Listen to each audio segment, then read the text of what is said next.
compile and interpreted. Now we have to go for portable.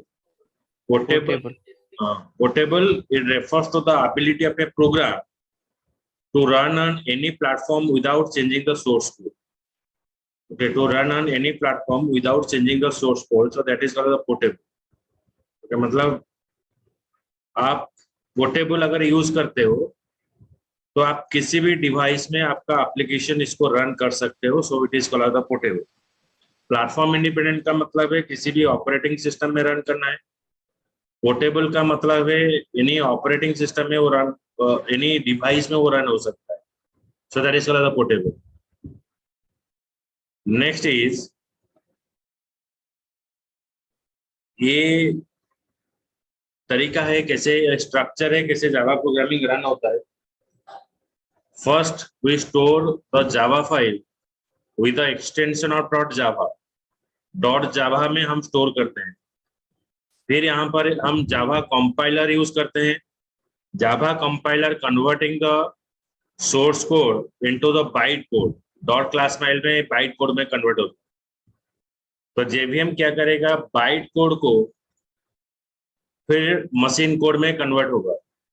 जैसे कि आप मान लीजिए पीएम मोदी गए यूनाइटेड नेशन में, कुछ यहाँ पर स्पीच डाले, तो यहाँ पर जो स्पीच है ये कंपाइलर के मदद से वो कन्वर्ट हो गया इंग्लिश में. और सपोज रशियन जो है वो रशियन लैंग्वेज में सुनना चाहते हैं तो इसको रशियन में कन्वर्ट किया, फ्रेंच का फ्रेंच लैंग्वेज में कन्वर्ट किया, और जो दूसरा लैंग्वेज है यहाँ पर जेबीएम की मदद से और एक लैंग्वेज में वो कन्वर्ट किया. तो ये हो गया आपका पोर्टेबल. तो पोर्टेबल इज द, पोर्टेबल में क्या होता है, इस तरह सा स्ट्रक्चर होता है और आपका जो जावा प्रोग्रामिंग रन होता है ये फॉर्मेट में ही रन होता है. पहले स्टोर होता है .java में, जावा कंपाइलर में .class फाइल में कन्वर्ट होता है, फिर जेबीएम की मदद से विंडोज, यूनिक्स और मशीन टॉक में कन्वर्ट होता है. नेक्स्ट हो गया आपका distributed. Java is design for a distributed environment of the internet because it support various internet protocol such as transmission control protocol और internet protocol. ये आपको समझाते हैं कैसे होगा.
ना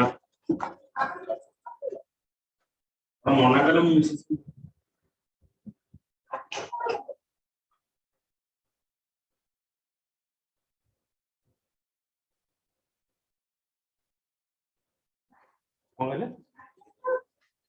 अभी चाल लीजिए पहले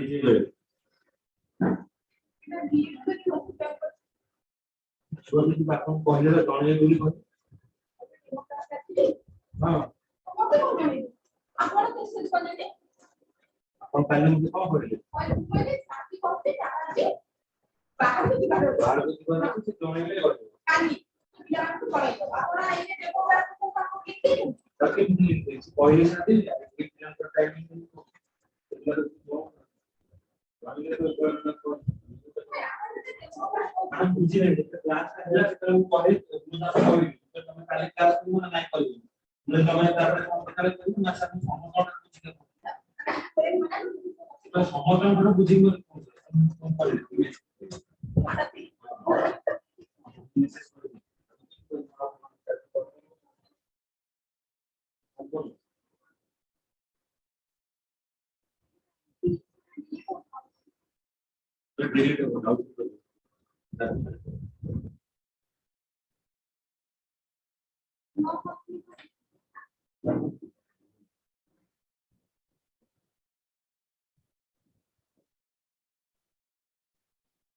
अभी हम टीसीपी और आईपी का कॉन्फ़िगरेशन देखेंगे। टीसीपी और आईपी क्या है?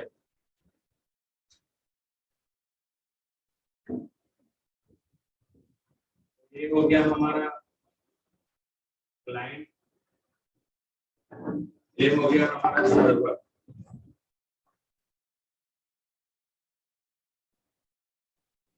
क्लाइंट जब रिक्वेस्ट भेजेगा सर्वर को, तो यहाँ पर हमारा टीसीपी ऑन द स्पॉट में आता है।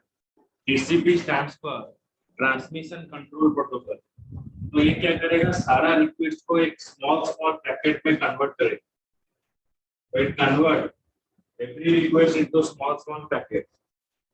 This packet contain the sender address and receiver address. तो यहाँ पर क्या रहेगा, आपका सेंडर एड्रेस रहेगा और रिसीवर एड्रेस रहेगा।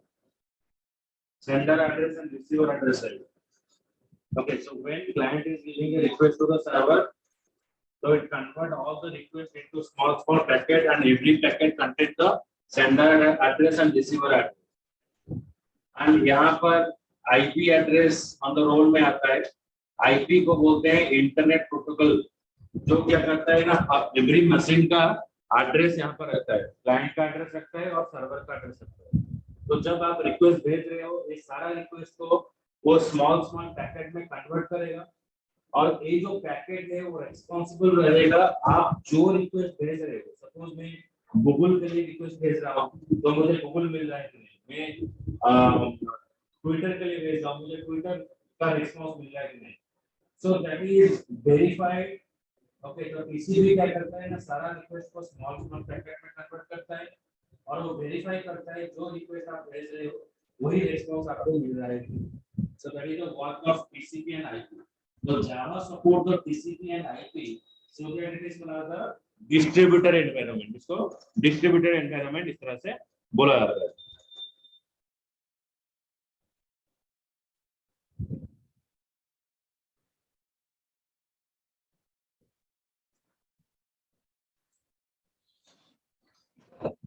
So now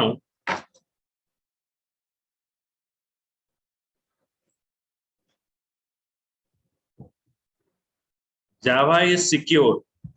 So Java has built-in security feature that verify that the program do not perform any destructive tasks such as accessing the file in the remote system.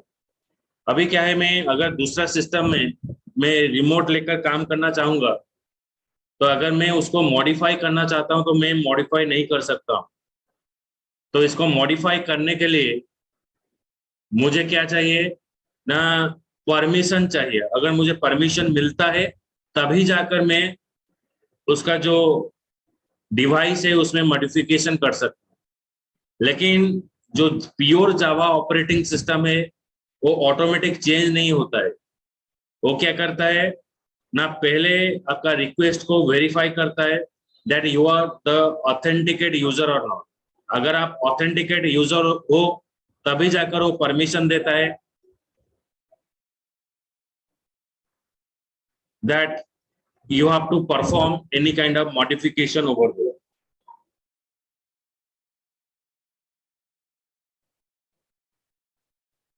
The various components of Java architecture are Java programming language and class file, JVM, Java application programming interface. Java program में बहुत सारा architecture है। पहले क्या होता है ना, पहला आर्किटेक्चर है Java programming language and class file.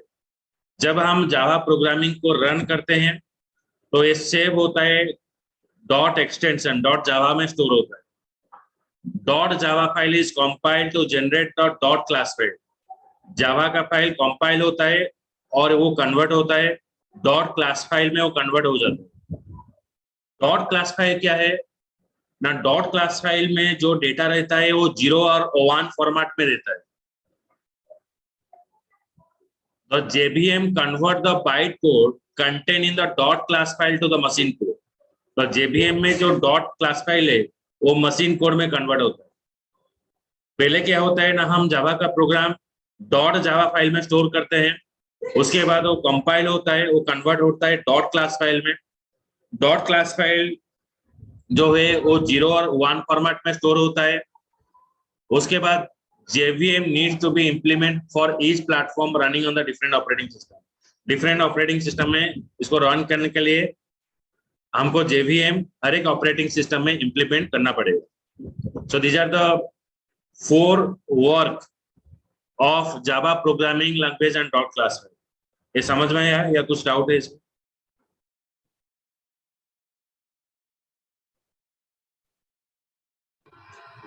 Sir Java application interface.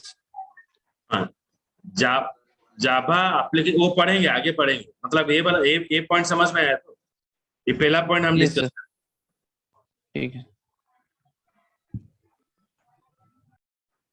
So first we store the Java file, okay, Java file with the extension of .java. By using of Java compiler, it is converted to the bytecode. Bytecode is converted to the machine code by using of Java interpreter. Java interpreter is called as what? It is जो कल हम पढ़े थे, step by step हमारा programme को execute करेगा। तो byte code में मशीन कोड कन्वर्ट होने के लिए यहाँ पर हम JIT कंपाइलर यूज कर रहे हैं। तो JIT कंपाइलर क्या है हम देखेंगे इधर।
First of all,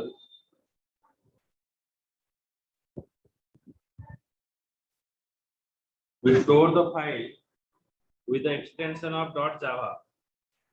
तो हम .java फाइल में इसको स्टोर करते हैं।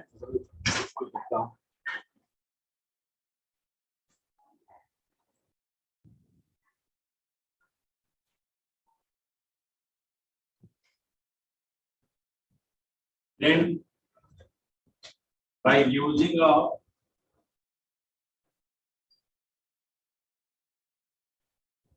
compiler,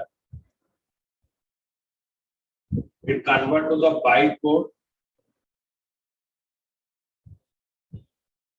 then bytecode to the converted to the machine code by using here JIT compiler। JIT is called the just in time compiler. It is called the just in time compiler. तो first हम with the extension of dot जावा में store करते हैं, compiler में byte code में convert होगा, byte code से machine code में कन्वर्ट होगा by using of GIT compiler. Okay, इस फिगर पूरा कर लीजिए.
हेलो,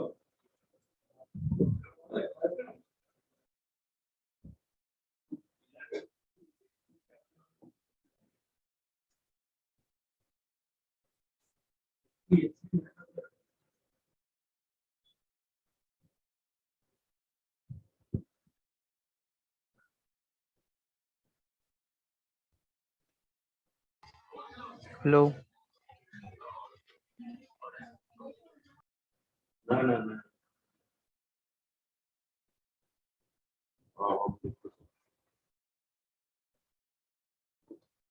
हम्म.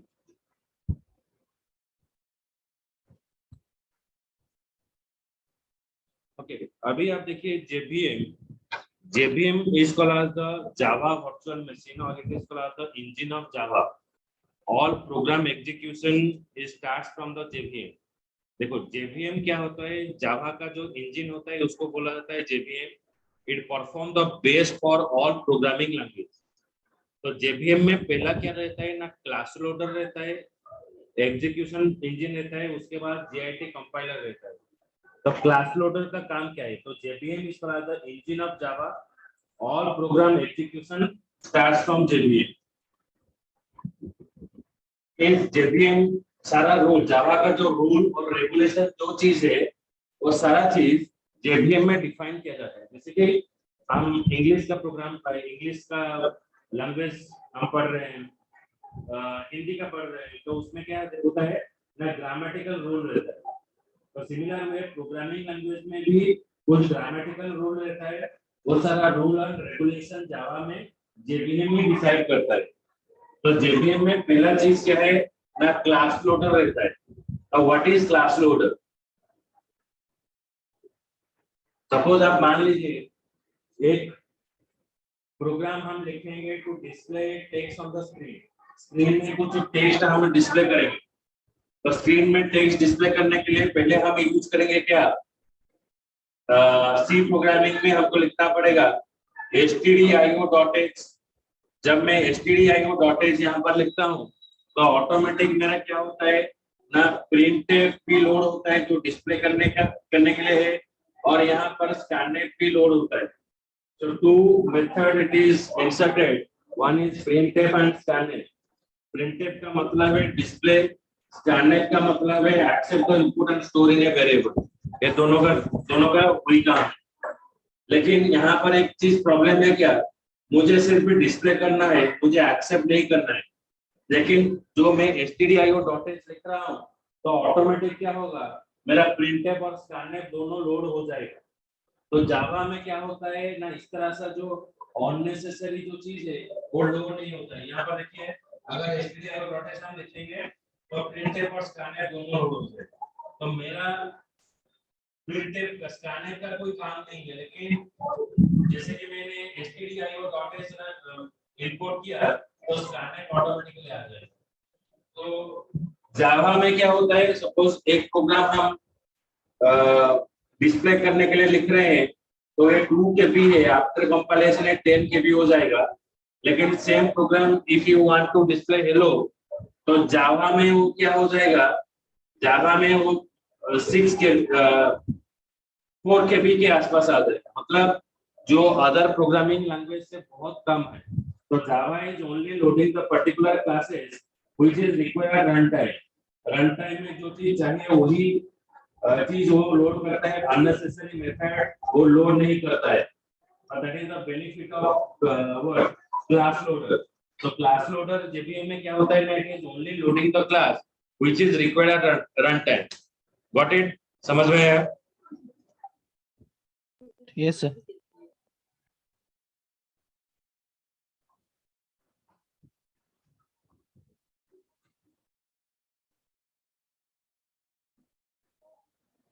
उसके बाद है एग्जीक्यूशन इंजन। एग्जीक्यूशन इंजन में जावा का प्रोग्राम लिख कर उसको कंपाइल करके एग्जीक्यूट करके आउटपुट दिखाने जो सारा प्रोसेस वो एग्जीक्यूशन के इंजन के मदद से होता है। And by using of JIT compiler, it convert the byte code to the machine code. तो JIT compiler basically it is use किया जाता है और आपका जो बाइट कोड को मशीन कोड में कन्वर्ट करने के लिए JIT compiler यूज किया जाता है। Java application programming interface. Java API is a collection of software component that provide the capability of GUI. Okay. The related class GUI का मतलब है जो ग्राफिक यूजर इंटरफेस एप्लीकेशन जावा में बनाने के लिए हमको जो टूल्स और कंपोनेंट चाहिए वो हम यूज करते हैं किसमें ना, जावा एपीआई। जो टूल्स चाहिए जैसे कि हमको कोई खाता खोलना है तो हम तो जो चीज चाहिए तो सिमिलर वे डिजाइन करने के लिए जो टूल्स चाहिए वो जावा एपीआई ही प्रोवाइड करता है। The related class and interface of the Java API grouped into the packages. तो जो related class चाहिए पैकेज है तो एक ही जगह पर स्टोर होगा। Okay,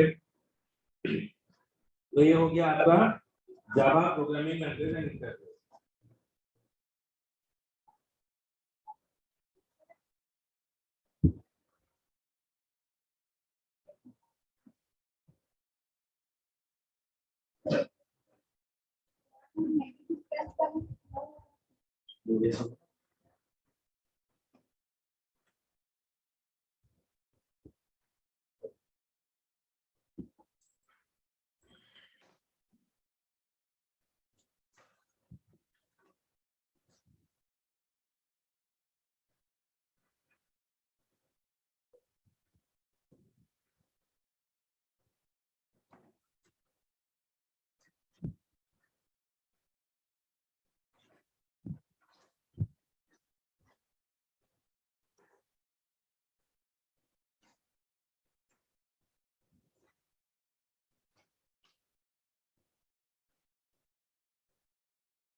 Then compiler level security.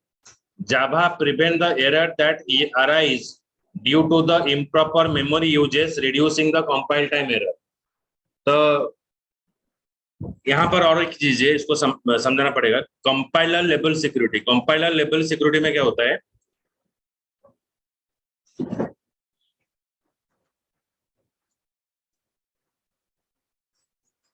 यहाँ पर थोड़ा प्रोग्रामिंग करना पड़ेगा।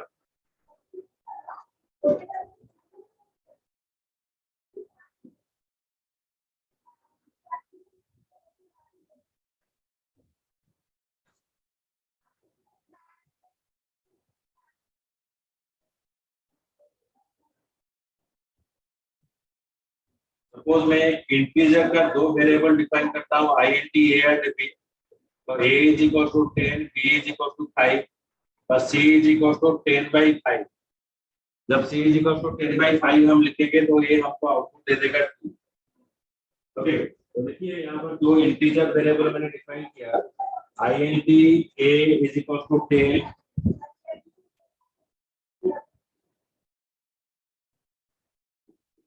int a is equal to 10, b is equal to 5, तो c is equal to 10/5 अगर हम लिखेंगे तो यहाँ हमको रिजल्ट दे देगा 2 बोल के। सपोज अभी 5 के जगह पर अगर हम 3 लिखेंगे तो क्या होगा ना, 10/3 you are expecting the result is 3.33, but as we define as a integer तो ये आपको 3.33 नहीं दिखाएगा, सिर्फ आपको 3 दिखाएगा, तो सिर्फ आपको यहाँ पर 3 दिखाएगा। So that is called as what, means आपका जो 0.33 का वैल्यू है ये सारा वैल्यू आपका लॉस हो जाएगा। लेकिन जावा में क्या होता है, ये सारा वैल्यू को आप रिट्राई कर सकते हो और ये वैल्यू आपका वेस्टेज नहीं जाएगा। तो आप रन टाइम में एक वैल्यू को दूसरे वैल्यू के साथ आप क्या करोगे ना, कन्वर्ट कर सकते हो। तो दैट कन्वर्शन में आपका वैल्यू लॉस नहीं होता है, तो ऑटोमेटिक कन्वर्शन में जावा सिक्योरिटी लेवल यहाँ पर चेंज हो जाता है। ओके, तो that is a security level Java. और एक होता है सैंडबॉक्स मॉडल रहता है जावा में, जावा सिक्योरिटी में, और एक सैंडबॉक्स मॉडल रहता है। सैंडबॉक्स मॉडल में पहले क्या होता था, हाँ, अगर आपका क्लाइंट और सर्वर सीरीज में अगर हम एप्लीकेशन को रन कर रहे हैं, तो ये हो गया मेरा सर्वर क्लाइंट, ये हो गया अनदर क्लाइंट। क्लाइंट सर्वर को यहाँ पर रिक्वेस्ट भेजा और एक क्लाइंट यहाँ पर सर्वर को रिक्वेस्ट भेजता है। ओके, तो client can giving a request to the server, but एक क्लाइंट अगर दूसरा क्लाइंट से रिक्वेस्ट भेजता है तो यहाँ पर आपका इंफॉर्मेशन नहीं हो पाएगा, मतलब information client to client transfer नहीं होता है। तो अगर हम इंफॉर्मेशन सर्वर से ट्रांसफर करना चाहते हैं, क्लाइंट से ट्रांसफर करना चाहते हैं, तो यहाँ पर एक सैंडबॉक्स मॉडल यूज किया जाएगा। एक सैंडबॉक्स मॉडल में मतलब एक पाथ में एक क्लाइंट एक सर्वर के साथ कनेक्टेड हो जाएगा और एक क्लाइंट में और एक सैंडबॉक्स मॉडल में, जो सैंडबॉक्स मॉडल होता है, और एक सैंडबॉक्स मॉडल में क्लाइंट के साथ क्लाइंट कनेक्टेड हो सकता है। तो पहले वो क्या होता था ना, वन वे ट्रांजैक्शन होता था, सिर्फ क्लाइंट सर्वर के साथ कनेक्टेड हो सकता है, लेकिन एक क्लाइंट दूसरा क्लाइंट के साथ कनेक्टेड नहीं हो पाएगा। Okay, so that is the demerit is it is having but in the sandbox model this demerit is reduced and we are getting the actual output. Okay, समझ में आया sandbox model?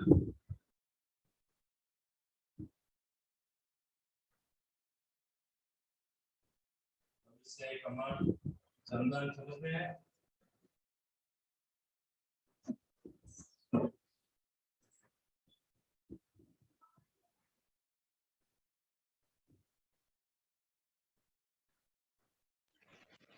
राहुल, अभिषेक समझ में आया प्रोग्राम? Yes sir. ठीक है, तो next है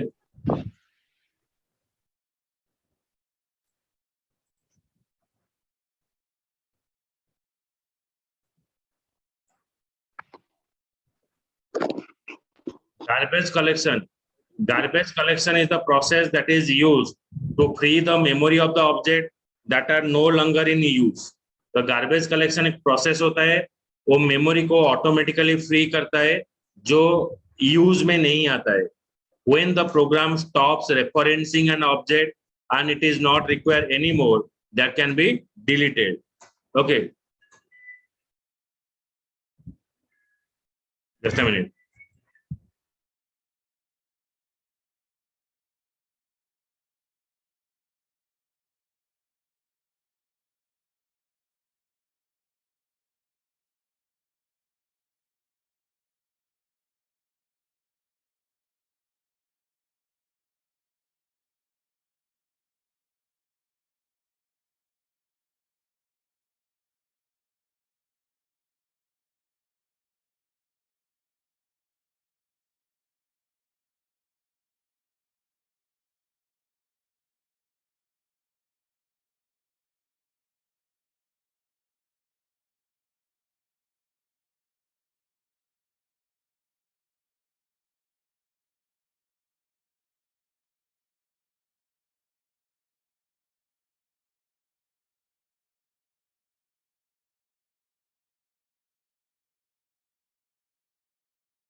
ओके, तो यहाँ पर देखो garbage collection is the process that is used to free the memory of the object that is no longer in use.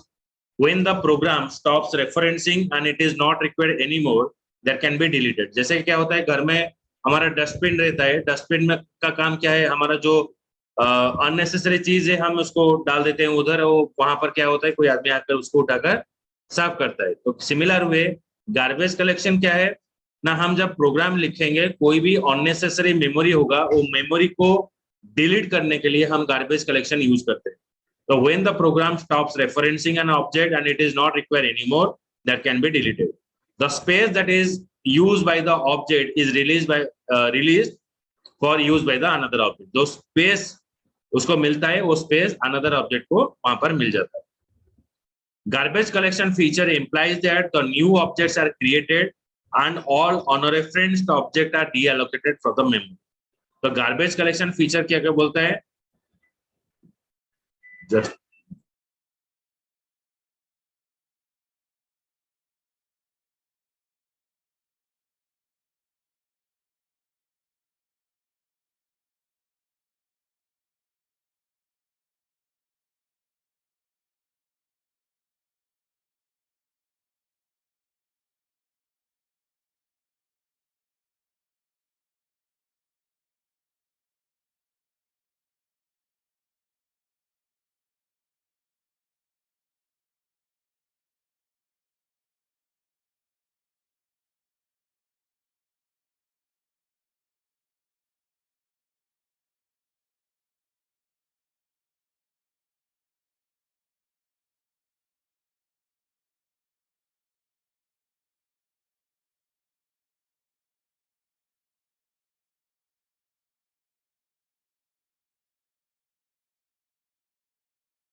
जो गार्बेज कलेक्शन प्रोसेस होता है वो क्या होता है ना, हम जो वेरिएबल डिफाइन करते हैं वैल्यू को स्टोर करने के लिए, तो मेरा काम अगर खत्म हो जाता है, मेरा रिजल्ट अगर मिल गया, तो वही मेमोरी मुझे ऑक्युपाइड करने की कोई जरूरत नहीं है, तो उसको मैं फ्री कर दूंगा, वो मेमोरी फ्री हो जाएगा ऑटोमेटिकली।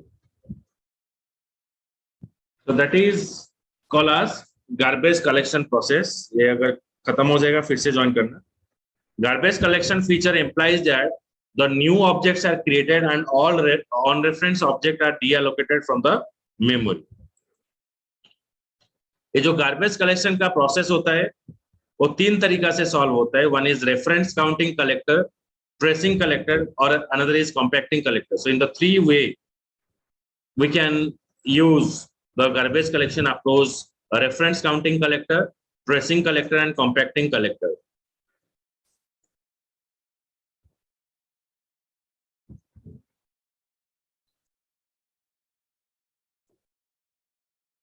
Okay. तो फिर से ज्वाइन करना, टाइम ओवर हो गया। Okay, sir.